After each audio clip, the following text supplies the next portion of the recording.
Hi, everyone, and welcome to Inside Student Affairs with Zach Hawkins, Director of Student Affairs Development here at Carolina.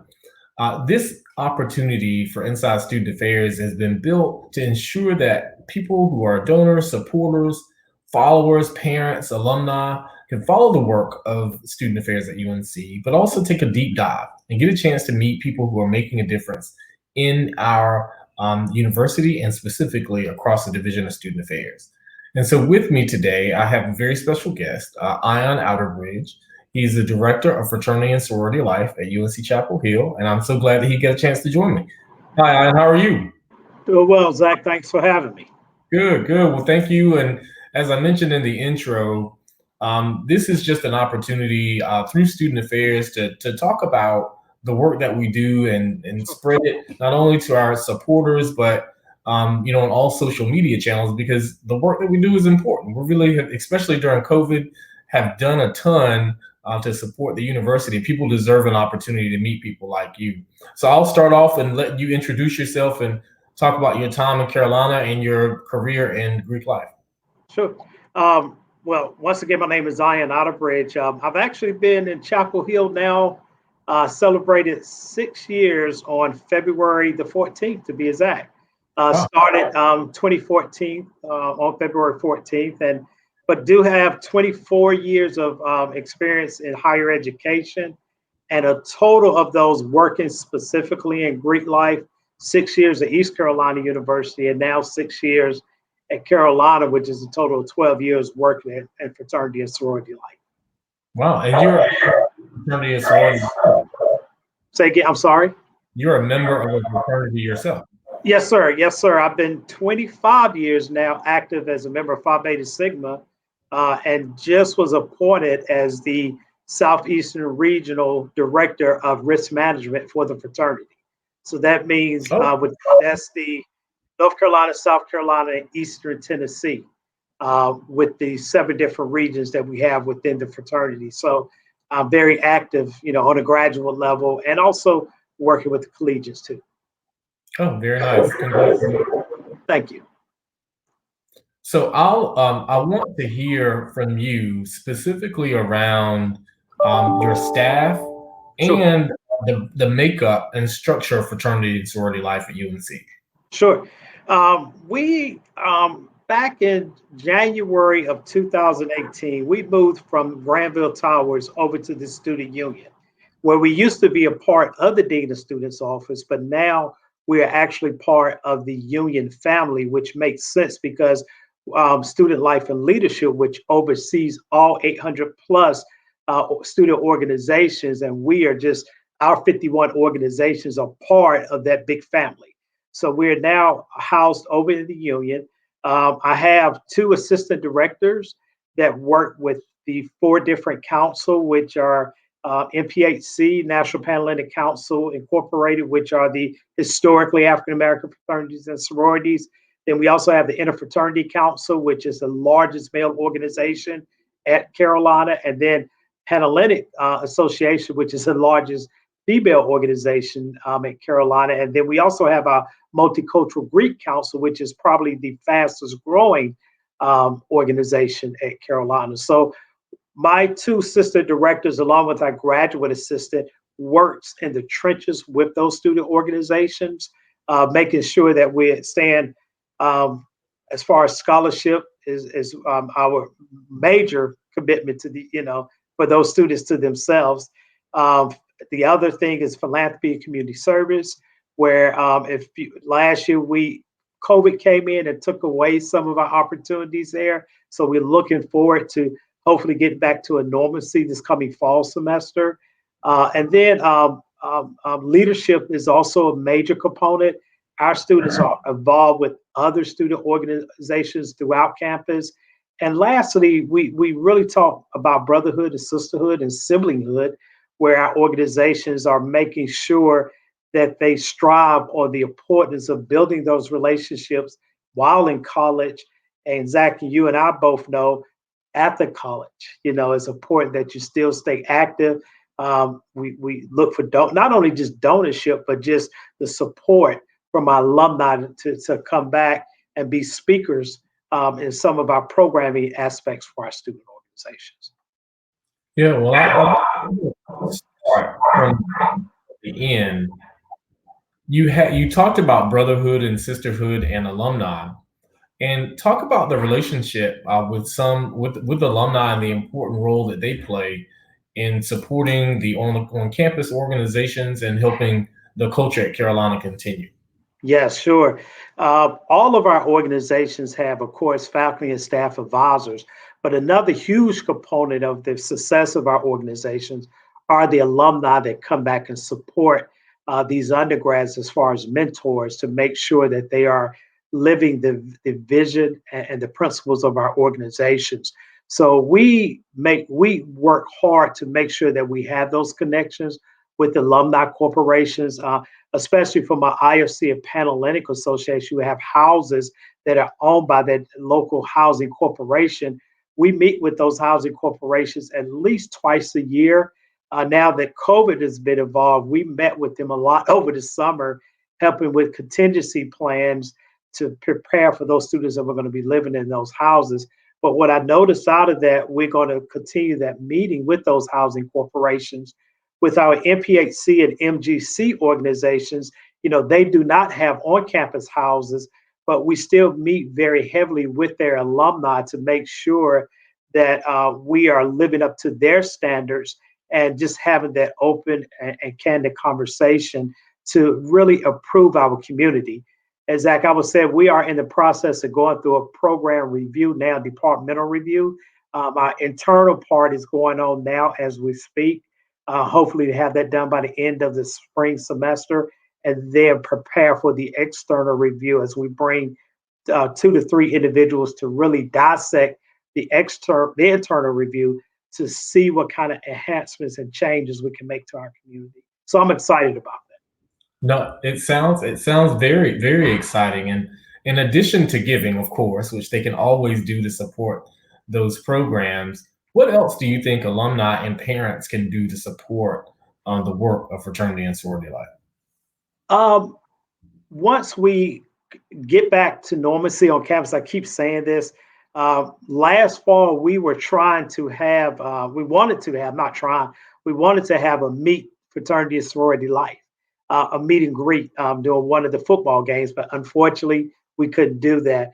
But I'm really looking forward to doing that this fall. We just got to wait for the football schedule to come out and decide on what game we want to meet. But we want to welcome them to our space in the Union, just kind of a meet and greet, and then do kind of a overview of the changes that we have made, but asking for their help in implementing some of those changes. So, really, maybe I know when I was at East Carolina, I'm not trying to compare it to the two, but at East Carolina, right before I left fraternity sorority life, we did a huge Greek alumni committee of all 4 councils, and it was real good. And we met at least twice a year to talk about the community. And out of that committee, it was a smaller committee that really worked on behalf of that committee and worked with the staff of Office of Fraternity and Sorority Life.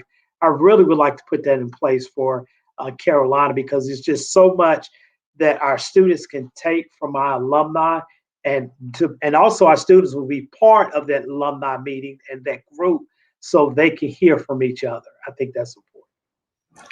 No, I completely agree, and my path was similar to yours. I was at East Carolina Student Affairs, so I have firsthand knowledge of that Greek Alumni Council, which also included parents, and I agree it'd be great here. I'll go back to a few other questions about you. You mentioned 4 councils and 51 chapters. Yes. That's a lot to manage. So in all, about how many students do we serve Oh, yeah. in fraternity and sorority life? Yeah, we unfortunately COVID has really hit us, man. But we were at 19%, so we were right at 3,800 students. We are down to 17% student body population, but we are still serving right at 3,200 students, which is still a lot, you know, as far as in our entire Greek community. I have a feeling that this spring semester we have some prominent MPHC organizations that have been off campus, but they are returning. And I have a feeling once those two sororities return, it's going to push us back up to that 18th percentile. And Mhm. coming into the fall, I think after next fall, we'll probably go right back up to 19, possibly 20%, which is going to push us right at 4,000 students that we might end up serving by 2022. And that's 20% of the student population? No, 20% of the student body population. Wow, So that's pretty impressive. yeah, and that's just the undergraduate population. But like I said, when we have both IFC and Panhellenic, who are both the largest male and female organizations on campus, and then when we bring our two other councils in, we're topping off right at 3,200 now. But I'm hoping those numbers will go up a little bit at the end of this spring semester and definitely return to that 19% by the end of next fall. I'm looking forward to that. And so one of the things I mentioned specifically was that in addition to being a part of their organizations, that not only are these students a part of other organizations, but they do programs and service. Can you talk to people a little bit about that? Sure. One thing that concerns me, just like others, is fraternity and sorority life gets a bad rap, but they do so much and have such promise and leadership. I'd love for you to talk about that a little bit. Yeah, and you're exactly right. As you and I both know, our national organizations mandate a certain amount of community service, philanthropic events that we have to produce each year, the undergraduate chapters. And our organizations do a tremendous job of doing that aspect of making sure that they're meeting the deadlines and the guidelines of their national organizations. The beautiful thing about our office, we're kind of mediator, just making sure they have the resources within Chapel Hill or Orange County to make sure they can meet those philanthropic events or community service events. So I'm thinking we're going to see that pick up again next fall. Right now, everything is in a virtual space, unfortunately, but still in a virtual space, our student groups have been doing an excellent job of trying to do what they can when it comes to not community service, philanthropic opportunities, really giving back. And I give you a prime example. IFC last year gave back to the hospital for those workers who were working around the clock and provided lunches to them. Panhellenic kind of did the same thing. They also provided lunches for, not provided lunches, sorry, they still wrote their check towards the eating disorders, which is affiliated with UNC hospitals, which they do that Greek groove every year. MPHC is very strong with community service. So it was kind of a challenge for them to do virtual community service opportunities. But we are hoping that towards the end of the spring semester, getting into the fall semester, both them and MGC will be able to get back out in the community and help with local high schools or middle schools or elementary schools as far as lecturing or mentoring these students that there's such a discrepancy of learning from our, those kids that are Black and brown population. So I know that they're just waiting to get back out there to do that kind of work. And so, is there somewhere that you keep the number of hours of service, the types of programs that they support, and their GPAs compared to the student body? Is there somewhere people can find that information? Yes, sir. If you go to our website under the Carolina Union and click on Fraternity and Sorority Life, you will find a lot of information on our website dealing with COVID-19 right now. Also, our grade report. We are in the process of completing our fall grade report, and that should be posted by next week. As far as Heal Life, you can actually put in the individual organizations. They have a Heal Life page, and you can see the work that the individual organizations do. At the end of the spring semester, all of our organizations are supposed to do an annual report on Heal Life, and then we pull information from their annual report to help with our presentation over summer orientation for parents and students that are coming into the university. But all that can be found on our website and then also on the individual websites of the organizations. And that's a perfect lead in to, if how does one find out about these organizations? And so you led right into it about parent orientation. So Yes, the external crowd, and of course, if you're an alum, you know where to find that information. right. But I think that's really, really important because as people, get a chance to read the news, they need to know where to go to get the good Yes, sir. information. Yes, sir. And one thing I would say, we work very close with CCS over in the Carolina Union Communications Department, and they do a good job of helping to make sure we get all of our necessary information on our website. We are working now with Heal Life to try to manage that a lot better for our student organizations to make sure they're completing their annual report. And we just got to figure out a better way that when parents and students, interested students, can go to the individual websites, especially on the organization that they are interested in. So we try to make sure we connect that with our website, and then the four councils have their own individual website that is linked to our website also. So we're working through those niches now to make it better for summer of 2021 going into the fall semester. Well, no, that's really, really helpful. And one of the things that you talked about before, with all that's going on, is the differences between those who have external houses and those who do not.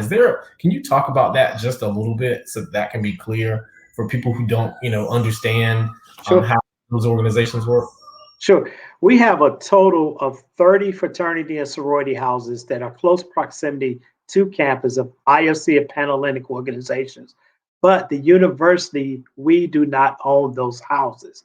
But like I said, we have a good working relationship with the national organization, with the local housing corporation, and we have to get in those houses at least once or twice a year to do fire and safety inspections. So we also have a very strong working relationship with Chapel Hill Fire Department to make sure they are living up to the zoning expectations of fire safety for our students. And I know parents want to know that.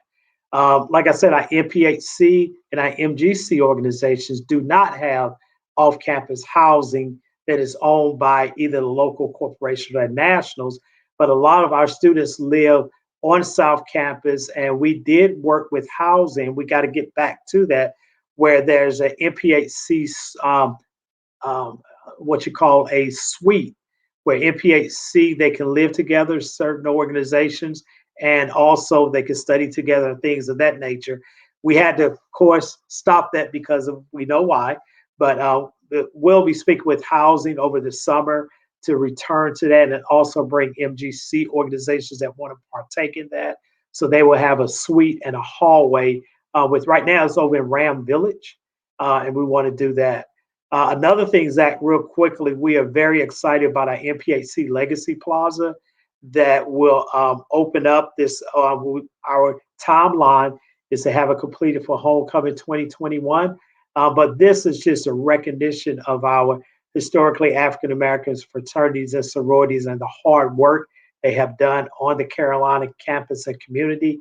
And we are still fundraising for that, but we are well past the 80 percentile. Of course, you would know more about that than me, but we are so excited to have that Legacy Plaza go up over in the SASB Arena, which is in walking distance from the football arena, walking distance from the Dean Dome.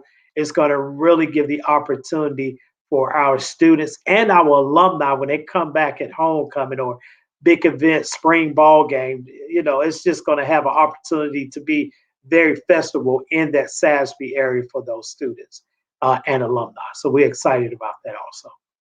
No, I agree. I think it's one of the most exciting things that's happening at Carolina and shows the commitment to diversity. One of Yes, the things that I wanted to talk about is you mentioned leadership, and that leadership, you put such an emphasis on it. We know that these students learn so much more about leadership than people realize. Can you talk to us about the collaboration with you and Keenan Flagler yes, to leadership and ways that people can support that? sure. Um, Before Kenny Flounder, we teach an EDU 318 leadership class, peer leadership class. I've taught those classes. My assistant directors teach those classes. We teach them in the fall of semester, and we do well with that. But also, we partner with Keenan Flagler to do our business 526 leadership class specifically for presidents, but we also have opened it up for other executive positions or the individual organizations. This past year, just to show, I worked with Stu Pearman. We were able to get 24 students in that class, and it filled up real well. And it's a diverse class as far as Panhellenic, IFC. We do have a couple of MPHC and MGC organizations in that class, but Stu does an excellent job of getting mentors or coaches who are alumni and also are part. Some, if I'm not mistaken, the majority of them were fraternity and sorority members, and they work with our students to make sure that they satisfy the vision of that particular class. And it's just been a great partnership. I get a chance to meet with the coaches. I usually go to a couple of the classes, not to teach, but just to be a part of it, to see the good things that not only Keenan Flagnell, but really what Stu is doing for the leadership of our students. And he challenges them to go back to make those necessary enhancements and changes in their individual organizations, which should improve the entire Greek community. No, well, I think that's just incredible, because I think it's really important for people to know that we're doing that sort of intentional building of our students. And again, as a member of a Greek organization and having been around it for 20 plus years, there are so many people who learn the skills in Greek life and are able to carry those. And a fun fact is a lot of those alums go on to be some of our best donors, volunteers, et cetera, for the university. And so I'll also ask you to talk about ways that people can support fraternity and sorority life. Again, not only sort of by volunteering, but how can they give to support the work that you do every day? Yeah, I think with that massive, and I really want to work with your office to do a better job of reaching out to alumni. I'm glad we had the opportunity to do this actual, I don't know if you call this a podcast, so forgive me. I think that's radio. I'm not the media type of person, but just getting, my face out there, getting the opportunity to meet a lot of alumni, getting them to meet my staff, and really to me, I know money is important, but also time is important. So these young students, these young people can have a mentor to help them navigate some of the good things that we do, but also some of the things that we go through as fraternities and sororities. Because understands that you and I know we are a big social part of the university, and I'm just going to be very transparent. And we have done a better job, and especially my fraternities that do events at their houses, of making sure they register those events with our office and is approved by our office to make sure they have good risk management plans. That's something that started in 2018. And at first they were a little apprehensive, but what they found out through the process, they were able to meet with the Chapel Hill Fire Department before Little Frat Court puts on that big Halloween party, and make sure they had everything in place to make sure the event was safe. So we support those large events, but we want to make sure that our students are doing it in the best manner for safety for all students. So, and it would be great to get alumni to come out to some of those events. Now, we know we have alumni that come out for tailgating and things of that nature during football season, but we just want to make sure that we can have a relationship.